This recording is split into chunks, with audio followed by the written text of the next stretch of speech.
নমস্কার, আমি ভাগ্যশ্রী। আপনারা দেখছেন কণ্ঠ ছাড়ো ইউটিউব চ্যানেলে আপনাদের স্বাগত। চ্যানেলটি ভালো লাগলে অবশ্যই সাবস্ক্রাইব করে পাশে থাকবেন এবং ভিডিওটি ভালো লাগলে লাইক কমেন্ট শেয়ার করতে ভুলবেন না। আজকে টক অফ দ্য সিটি যেটা চলছে তা হচ্ছে দিলীপ ঘোষ, যিনি বিজেপির প্রাক্তন রাজ্য সভাপতি, তিনি বিয়ের পিঁড়িতে বসতে চলেছেন আজ শুক্রবার দিন। আজকেই বিয়ের পিঁড়িতে বসতে চলেছেন দিলীপ ঘোষ। 4 হাত এক হতে চলেছে দিলীপ ঘোষ এবং বিজেপির মহিলা মোর্চার যে রিঙ্কু মজুমদার। যুগলের হাত এক হতে চলেছে, যুগলের 4 হাত এক হতে চলেছে আজকের দিনে। এই নিয়ে সমাজ মাধ্যমে শাসক দলের নেতা মন্ত্রীরা থেকে শুরু করে বিভিন্ন মানুষেরা তারা কিন্তু নানাভাবে ট্রোল করছে এই বিষয়টিকে ট্রোল করে নানা রকম কথা লিখছেন। আমি এই মুহূর্তে আমার সঙ্গে আছেন রাজনৈতিক বিশ্লেষক ঝন্টু বড়াইক। তো ওনার কাছ থেকে আমি এই সম্পর্কে কিছু কথা জেনে নেব, উনি কি বলছেন। এই যে শাসক দলের বিভিন্নভাবে ট্রোল করা, সেটাকে উনি কি বলতে চাচ্ছেন। চলুন, আমার সঙ্গে আছেন অধ্যাপক ঝন্টু বড়াইক। দেখা যাচ্ছে যে রাজ্যের প্রাক্তন বিজেপি রাজ্য সভাপতি যে তার 61 বছর বয়স এবং তিনি বিবাহ বন্ধনে আবদ্ধ হতে চলেছেন আজকে।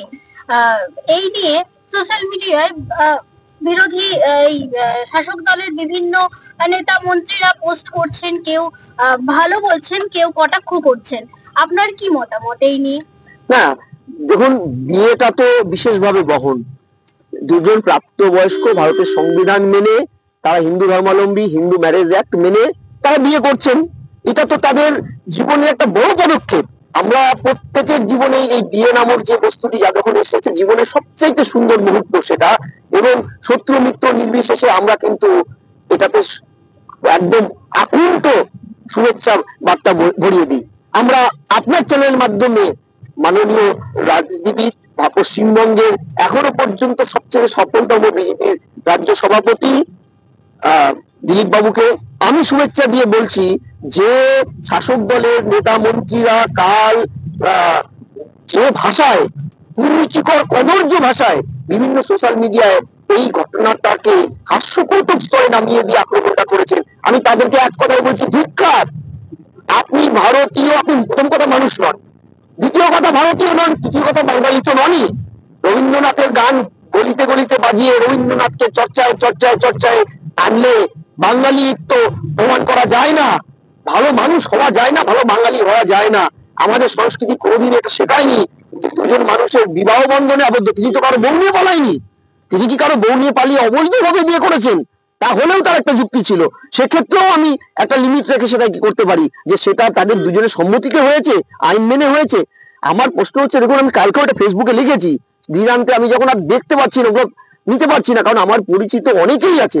দেবাংশুকে দেখলাম শুভেচ্ছার নাম করে একটা পলিটিক্যাল ইয়ে করলো, অরূপ বাবুকে দেখলাম, অরূপ চক্রবর্তী এত প্রিয় আমার একজন বক্তা তৃণমূলের, তিনি যে ভাষায় কুৎসিত মন্তব্য করলেন, নির্ভর ইয়ে করে সুরেন্দ্রকে জড়িয়ে দিলেন।